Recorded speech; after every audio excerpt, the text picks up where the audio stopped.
All right, Seth, what are we doing? Driving. Driving to where? Jane, where are we driving? Move out of the way. I need to see the albino pup. Nathan. That was Jane's idea. But we are on a road trip. A road trip. This is Seth and I's first road trip together. It's exciting. We're towing the chipper. Seth's worried that his truck might catch on fire, but we're making it. And we're off to my grandparents' property in Virginia, and we got to cut down a couple of trees that are problematic and sort of hazardous that they're concerned about. So keep you posted. We are here. This is my grandpa. Hey, Hey, chipper in the background over there. Got it aimed in a position where he wants all these chips. Today's jobs are, well, tonight we're gonna do one, but this nice white oak here, which I'll show you more in a minute, and this hickory. Now we could probably just fell the hickory from the ground, but we're gonna climb it for the training value. Let me show you though this white oak, because this is really interesting. This white oak, I noticed, was uprooting. There's a whole shelf of it that's lifting up, and I might shoot another video and show this tomorrow once we've cleared this out, because we're not focusing on this oak tonight, but I don't know if you can see right in there, big shelf of dirt lifting up. So why is that happening? Why is this white oak uprooting? And it's leaning. It should be straight up and down like that, but it's leaning like that. Okay, why is that happening? Well, could be lots of reasons, but one of the reasons that I think it's happening is a huge girdling root. There's a spider. Get rid of this spider. Get out of here. Big girdling root right there. Probably choked off this whole root flare, killing those roots. Those roots now died. This is my theory.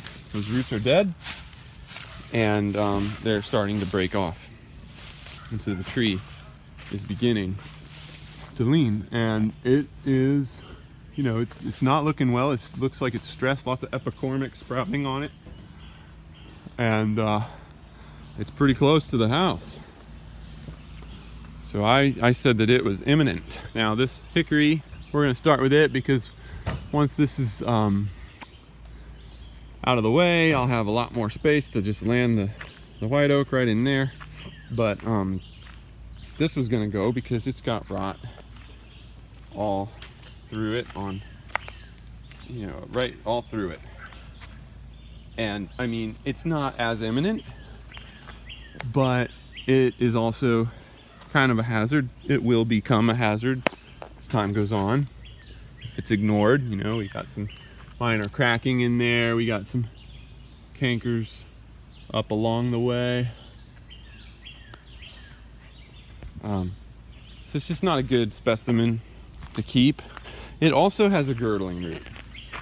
Not as bad, but you can see another one there. And so it's got to go eventually.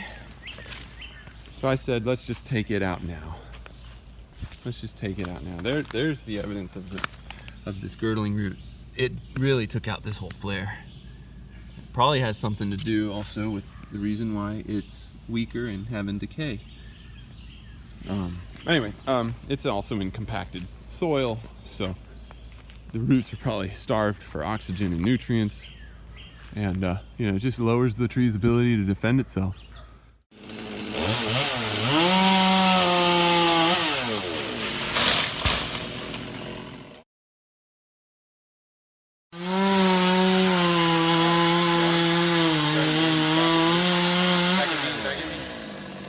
So we deboned the tree, now we're just gonna cut the top out, but look at the system that we have here.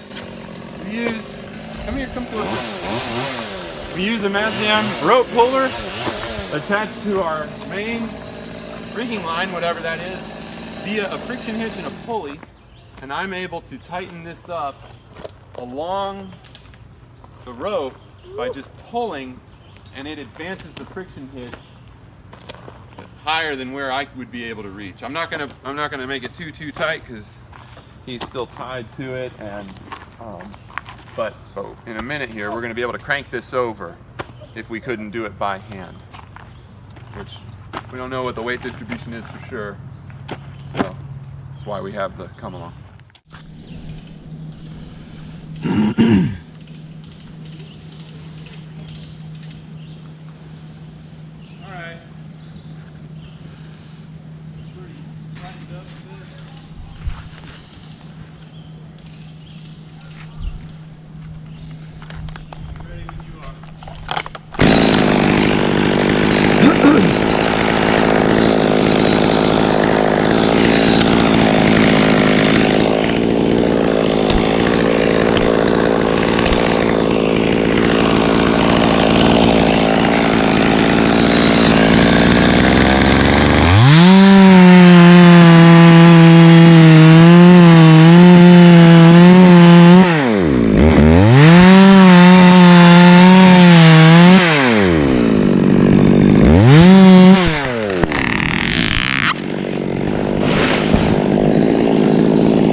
Good.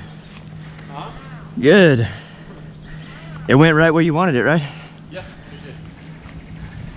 Look at all that. Now I'm gonna tie the rope.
Come on, Jane, run towards me. Do the log run. It is day 2. You gotta run. You said you had to run. I can't. It is day 2. And the hickory is down. The white oak remains. Do a cartwheel on it, Seth. Oh, I Do couldn't do a cartwheel. do a cartwheel. I'm too old now. Oh, and we've got hickory brush all chipped. So, yeah, I'm gonna drop this one next, right next to the house. Felling a tree this large, it's always a question of where is it gonna land, where are the tips gonna land. You can see that we have the chipper behind me. We don't want to hit the chipper. There could be another property, it could be a neighbor's house in some situations. And so, this being the tree, where is it going to land? We use this trick that I just call the stick trick, I guess. And I did not invent this, but you take a stick and you extend your arm fully. One point of the stick goes to your eye, then you stand it up and you just hold it in that same place where it was measured. Then you close one eye and you look at the base of your target tree. You drop your shoulder and just kind of lower your wrist to the stump, to the ground level. And then you look up at the top of the stick and you back up or move forward until the tip of the stick is even in line with the tip of the tree. And that's where you know that your max, it's not going to come across this line right here. So this tree will land, and it'll probably always land, it always lands short for me, so the tips will probably land somewhere right in here. But I know that that is the minimum safety zone right there, and not strike something. It doesn't mean that it's safe to stand there, because pieces still fracture out and fragment and go flying, and pieces will go flying like 100 feet or so. So, you know, people need to be at least a distance of 1.5 to 2 times the height of the tree, but this being the estimated height of the tree. So.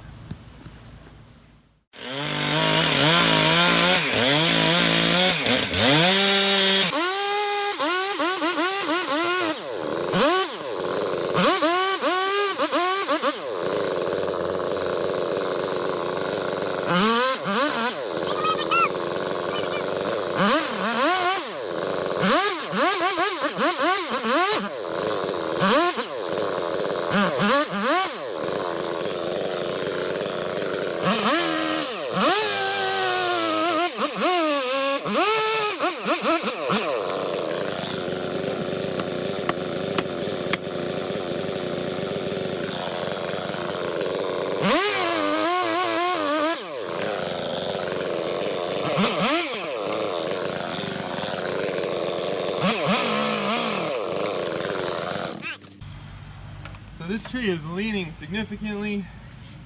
Don't need it to be super open because it's leaning the way I want it to go. Now, it doesn't mean that it's like necessarily a good practice to do it this way. This is the way I'm choosing to do it, but this is gonna close and then this whole stump is gonna be airborne for a while.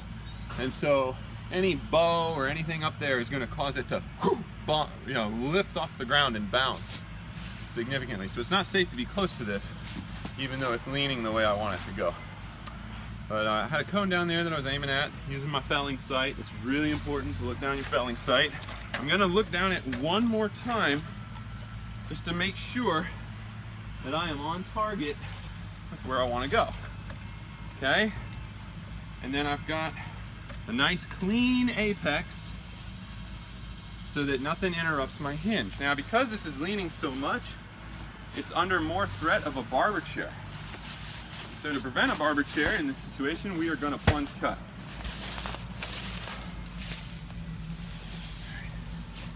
Gonna stop that one and we're going to start a new one.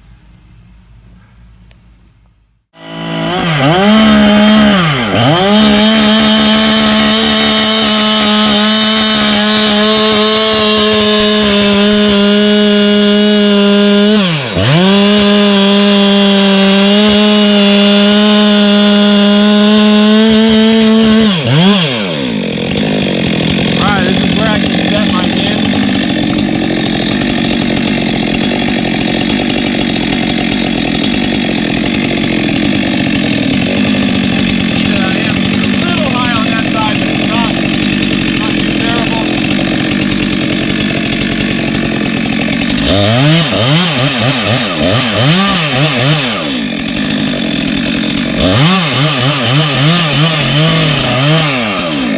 My head's a little thinner on this side, a little thinner on the house side.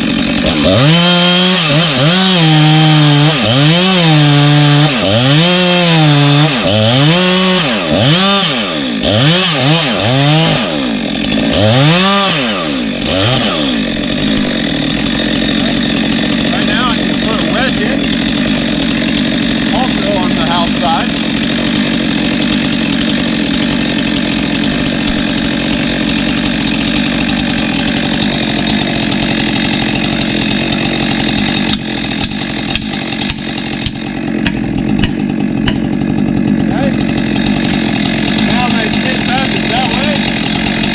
Come out the back, but I'm going to check, make sure they're all ready on that side.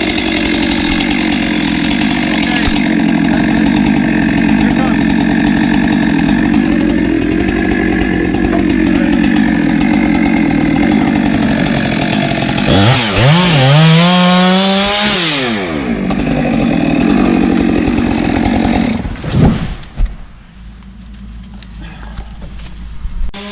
Oh my god! Holy cow.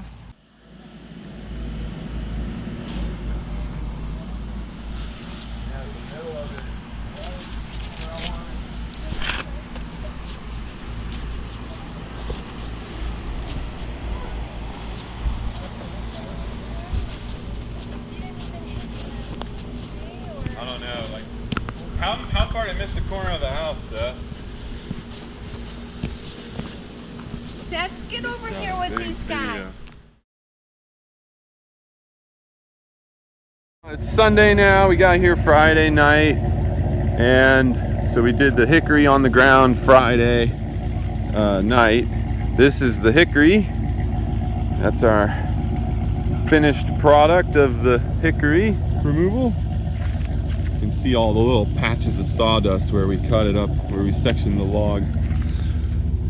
And this is the white oak.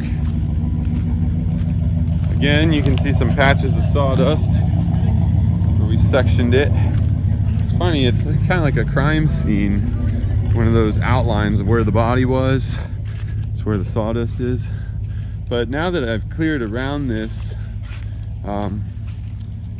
you can really see better how that was uprooting. I did all this, I had to clear around it to get to where to cut it, but there was also another tree right here, that a stump that had decayed, so that probably had some more to do with the instability as well. But the girdling root, I'm sure, didn't help. So it was uprooting for maybe a couple of reasons, and left this mulberry tree here and left this little cedar tree. Now he might actually get some light and might even do okay. Cedars are not tolerant of much shade, but yeah, property value increased, hazardous tree removed, grandparents happy, and we are on our way back to our homeland, Western North Carolina.